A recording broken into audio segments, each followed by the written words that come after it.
Hi everybody, it's me again. Welcome back to the channel.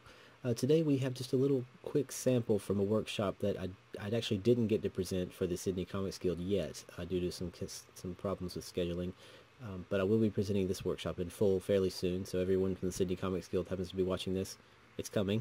I thought I might just give you guys a taste of what I was thinking of as far as how I was going to lay it out and what you're going to be learning about. The workshop is about paneling for your comics. So this is about how you can use paneling to enhance your storytelling, this nugget here, especially. I am using, as you can see, some art from one of my favorite comics, Spider-Man number 30 by Steve Ditko. I think that's the number. Hopefully it is. If not, then call me out for being a horrible fanboy. But I love Spider-Man, and this is probably one of the most iconic stories of Spider-Man's career. The hero's journey is pretty evident here. Okay, so we've got a ton of Stan Lee type dialogue here, so don't worry about any of that stuff. The dialogue balloons and that stuff doesn't actually play into what I'm talking about today. Just dealing with the panels, basically. I will talk a little bit about what's inside the panels as far as how they're being used effectively for visuals. But as far as the balloons go, they don't really fit into what I'm saying now. They do play a part in some of the other discussions for later on in the paneling workshop, though. Anyway, this is, as I said, a very famous example of how you can use paneling to enhance dramatic effect in a comic. Ditko did an incredible job here with this story. A little background. At this point, Spider-Man is on a mission to retrieve some medicine for Aunt May, who is, as always, sick and probably dying. I think it's an antidote or something in this case. I can't recall exactly. Anyway, the building he's in, of course, has collapsed on him. There's a giant machine on his back. The room is also filling with water. So, you know, peril on top of peril for poor Mr. Parker. But the point here is, it's a character facing overwhelming adversity. So what you want to show is a courageous, heroic moment where he overcomes the adversity, right? This happens over a course of 3 pages. This is the first one. It's a left-facing page, so this would be on the left-hand side of your comic. I'll show you the right side in a second. But I'll just got some panel grid layout stuff here. Basically, you can see it starts with some small almost horizontal type panels, just to get you an establishing point where you are. The character is quite small in the panel here, so you're further back. As you can see, the camera tracks in, changes angles a couple times, and ends up with sort of a mid shot here as far as relative to the character. You also notice that the panels get larger as you go. And one of the big tricks of getting people to slow down and read the panel better and to have more impact is to make the panel larger, obviously. That's not that much of a revelation, I'm sure. But I think you'll find it's one of those subtle things that you do, and you don't think about how effective it is until someone reads it. And when they read it, they don't notice that it's being more effective, but you just end up with a feeling that everything is getting more intense as you go along. You may notice here he's changed angles. It's almost the same angle back and forth. It kind of indicates a bit of a struggle as Spidey's trying to get this weight off his back. He's shifting around a bit as much as he can. Also notice how these... I can't see my cursor very well, so let me pick a bright color, and a smaller brush would be good.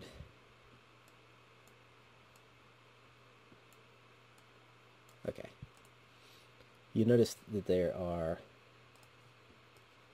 lots of visual elements in the panels themselves that sort of lead you in. For instance, you come down here, the zigzag leads you right to the character.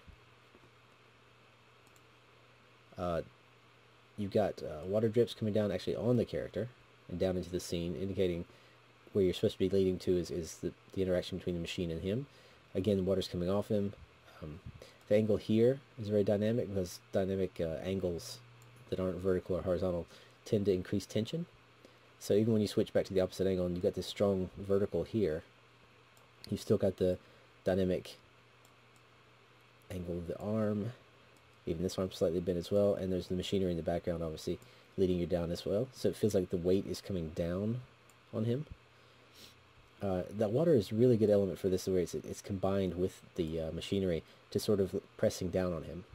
So it's not bad enough that he's got a giant machine on his back. He's also got water spilling on him. And that's another mention of the peril he's in, because if he doesn't get this machine off his back, not only is Aunt May going to die because he doesn't get her the medicine, he's going to die because the room's going to fill with water. You'll notice that these 2 panels here, you can actually sense the upward movement. I mean, obviously it's slightly, this thing is moving up slightly, but his pose and the way he's he's posed and laid out, and the foreshortening and stuff really shows struggle. How hard this is for him to do. So it's pretty impressive so far to me, the way he's got this all cleared out. Okay, so as we can see, smaller panels. It's still a fairly regular grid system for the panels, nothing fancy. This was the 60s, so they didn't go in for the crazy angled panels or anything like that. So Ditko just sort of made do with what was convention, and came up with a way to increase tension with what they had. So you open up, if you turn to the right, the next next page rather, what he's done is sort of the same deal. There's the panel structure. This one you've got a static set of 3 vertical panels here. They are tall and skinny, so it incorporates along with the water texture. The water element is adding to that feeling of downward movement in every panel. The angle of his head here, not only does it add tension to the vertical and lead the intersection of the water leads it directly to his head, but it also has kind of an emotional impact because he's struggling a lot. And you notice they start here, it's like another establishing shot. You see the machine has taken over dominance in the image here. It's just a reminder of how bad a situation this is, how heavy this machine is. It's huge. And he is really struggling, obviously. But being a hero, you see here, he's managed to get a grip on it. The water is getting thicker, as you notice here, starting to stream down more.